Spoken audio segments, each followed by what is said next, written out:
Muy buenos días compañeros, mi nombre es Vivian Patricia Vargas Aguilar, pertenezco al CEAD de Bucaramanga, actualmente estoy estudiando Administración de Empresas y pertenezco al curso de Legislación Laboral, mi grupo es el 102-031-111. En la realización de este trabajo les voy a explicar sobre los aspectos claves del derecho laboral y la importancia que ésta tiene en el área del talento humano en las empresas colombianas y la relación laboral que hay entre un empleador y el trabajador, así como sus obligaciones y deberes. Aspectos claves del derecho laboral. El derecho individual de trabajo regula la relación entre el empleador y los trabajadores, y el derecho laboral colectivo regula la relación entre el empleador y los trabajadores reunidos en asociaciones. Tipos de derecho. El derecho se clasifica en dos tipos: el objetivo, conjunto de reglas que rigen la convivencia de los hombres en sociedad, y el subjetivo, que expresa la facultad que tiene un sujeto para ejecutar determinada conducta o abstenerse de ella, o para exigir de otro sujeto el cumplimiento de su deber. Lo anterior da lugar a la creación de normas de obligatorio cumplimiento de un individuo en la sociedad. Clasificación del origen del derecho laboral. Tenemos las fuentes directas e indirectas del derecho laboral y se clasifican en la Constitución, la ley, los decretos, la jurisprudencia, la costumbre y la doctrina jurídica. El derecho tiene unos principios generales, los cuales son: principios generales de derecho privado, prohibición del enriquecimiento sin causa, prohibición del abuso de derecho, buena fe, tolerancia del error común, prohibición del fraude a la ley y teoría de la imprevisión. Los elementos fundamentales del derecho laboral son los siguientes: debe haber un contrato de trabajo. El contrato de trabajo es un acuerdo por virtud del cual una persona natural se obliga a prestar un servicio personal a otra persona natural o jurídica, bajo una subordinación, cumplimiento de órdenes y recibiendo a cambio una remuneración. Para que exista un contrato se debe dar lo siguiente: prestación de servicio personal, subordinación o pago de remuneración salarial.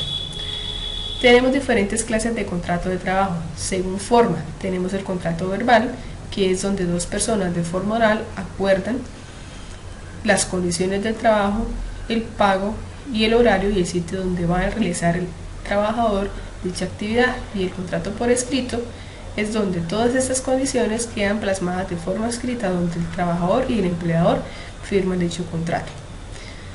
El contrato escrito lo tenemos según duración. Tenemos el contrato a término indefinido, que es aquel que no tiene una fecha de terminación. Tenemos el contrato por duración o obra, que dura el tiempo que dure la actividad que va a realizar el trabajador, y el contrato a término fijo, que este puede ser de 3 meses y se puede ir renovando periódicamente hasta formarse un contrato a término fijo a 1 año, siempre y cuando el empleador o el trabajador no notifiquen el deseo de romper dicho convenio de trabajo. También tenemos los otros tipos de contrato, que está el contrato accidental o transitorio, que es aquel que se da de momento para realizar una actividad transitoria, o el contrato de prestación de servicios, que es aquel en el que el trabajador está obligado a pagar la prestación social, el ARL y la salud, y no tiene pues una subordinación como tal de parte del empleador. También tenemos el contrato de aprendizaje. Este tipo de contrato debe ser por escrito y de acuerdo a las cláusulas asociadas a él. Tiene un tiempo de duración no mayor a 3 años. Se caracteriza por no tener subordinación y porque la empresa patrocinadora será la responsable de suministrar al aprendiz los medios para que adquiera la formación metódica y completa requerida en la actividad u ocupación dentro del manejo administrativo, operativo, comercial o financiero, según sea la especialidad del practicante. Este contrato cuenta con un apoyo de sostenimiento, el cual tiene un valor del 75% del salario mínimo. Y para los aprendices del SENA o practicantes del SENA recibirán el 100% del salario mínimo. ¿Cuáles son los pasos para la contratación de personal? Una vez se tenga un candidato elegido para dicho cargo, se deben exigir los documentos necesarios para el proceso de contratación.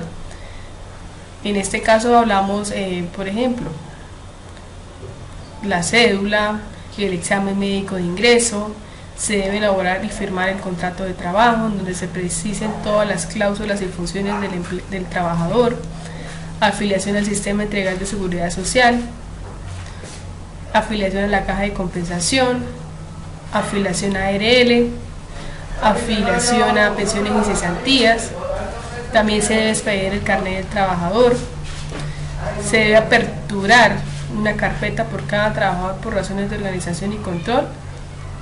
Se aconseja manejar una carpeta por empleado. Esto es en el Departamento de Recursos Humanos. ¿Cuál es la jornada de trabajo? La jornada de trabajo es el tiempo en el que el trabajador está al servicio del empleador y es la que convenga a las partes, o a falta de convenio pues sería la máxima legal. La jornada máxima legal es de 8 horas diarias, de 48 horas semanales. La jornada especial es de 6 horas diarias, de 36 horas semanales. El número de horas de trabajo promedio semanales no podrán exceder las 48 horas dentro de la jornada ordinaria de trabajo, la cual inicia a las 6 de la mañana y termina a las 10 de la noche. Según el horario que tenga establecido el trabajador, ¿sí? De lo contrario se puede dar recargos nocturnos, horas extras diurnas, horas festivas diurnas, horas dominicales, según sea el caso. ¿Por qué se puede suspender el contrato de trabajo? Por hechos de fuerza mayor o caso fortuito, como por ejemplo una catástrofe ambiental, por la muerte o inhabilitación del empleador cuando éste sea una persona natural, por suspensión de actividades de la empresa por más de 120 días, mediante autorización previa del Ministerio de Protección Social. De esta solicitud, el respecto al empleador debe informar a sus trabajadores de forma escrita. Por licencia o permiso temporal concedido por el empleador al trabajador, por suspensión disciplinaria, por ser llamado a prestar el servicio militar, en este caso hablamos de los hombres. El empleador debe conservar el puesto de trabajo del trabajador por 6 meses después de la terminación del servicio militar, y si este plazo vence y no hay presentación, cesa la obligación de reincorporación laboral. ¿Cuáles son las sanciones disciplinarias? El empleador puede sancionar disciplinariamente a los trabajadores que incumplan con los deberes generales y obligaciones y provisiones especiales para ello que estén contempladas en la ley, en el reglamento interno de trabajo y en el respectivo contrato de trabajo, pacto o convención colectiva o en el laudo arbitral. La sanción puede consistir en suspensión o multa. En el caso de suspensión, la primera vez no puede superar los 8 días, la segunda vez en caso de reinserción no puede superar los 2 meses, y si se va a manejar multa no puede superar la quinta parte del salario diario, y este dinero debe ir en un fondo para actividades de los trabajadores. ¿Cuáles son las obligaciones del empleador? El empleador está obligado a dar a los instrumentos y las materias primas necesarias para que el trabajador realice sus actividades. Debe prestar los elementos de protección personal, debe prestar primeros auxilios en caso de accidente o enfermedad, debe pagar una remuneración pactada de acuerdo a condiciones, periodos y lugares convenidos, debe tener respeto por la dignidad del trabajador, sus creencias y sentimientos, debe conceder al trabajador las licencias necesarias para el ejercicio del sufragio, en este caso del voto, dar al trabajador cuando lo solicite una certificación que consiste en el tiempo, labor y salario devengado, pagar al trabajador los gastos razonables de venida y regreso si para realizar dicha actividad debe cambiarse de residencia. ¿Cuáles son las provisiones del empleador? Respecto a los salarios puede hacerse deducciones, retenciones o compensaciones de acuerdo a los artículos del Código Sustantivo del Trabajo. Obligar al trabajador que compre mercancías en almacenes que el empleador quiera. Aceptar dinero del trabajador para que lo admita en el trabajo o por motivo que se refiere a condiciones de este. Limitar o presionar al trabajador en el ejercicio de derecho de asociación. Imponer a los trabajadores obligaciones de carácter político o religioso.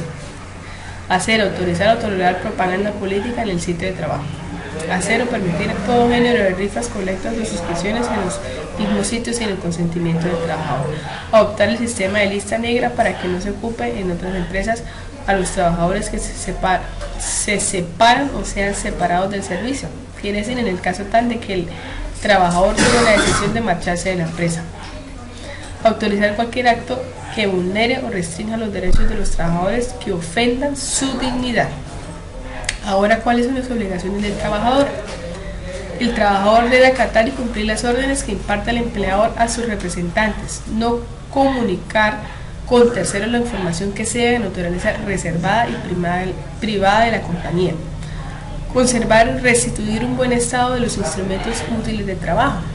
En este caso, pues el trabajador está obligado a conservar los útiles de trabajo y en lo posible entregarlos de la mejor manera. Guardar la moral de la relación con los superiores y compañeros, es no faltar al respeto a los compañeros y a los superiores. Decir al empleado las observaciones que estime conducentes, evitarle daños y perjuicios, prestar la colaboración posible en casos de siniestro o de riesgos inherentes que afecten o amenacen a las personas o cosas de la empresa o del establecimiento. Observar con suma diligencia y cuidado las instrucciones y órdenes preventivas de accidentes o de enfermedades profesionales. ¿Cuáles son las prohibiciones del trabajo? Sustraer de la fábrica, taller o establecimiento útiles de trabajo o las materias primas o productos elaborados sin permiso del empleador. Presentarse al trabajo en estado de embriaguez o bajo influencia de narcóticos o drogas enervantes. Conservar armas de cualquier clase en el sitio de trabajo, a excepción de los que cuentan con la autorización, que son los celadores. Faltar al trabajo sin justa causa de impedimento o sin permiso del empleador o sin presentar una excusa médica. Disminuir intencionalmente el ritmo de ejecución del trabajo, hacer colectas, rifas, suscripciones o cualquier clase de propaganda en los lugares de trabajo, coartar la libertad para trabajar o no trabajar o para afiliarse o no a un sindicato o permanecer en él o retirarse, y usar los útiles o herramientas de la empresa para fines personales. Bueno, hemos terminado, compañeros. Muchísimas gracias por su atención. Espero les guste mi presentación.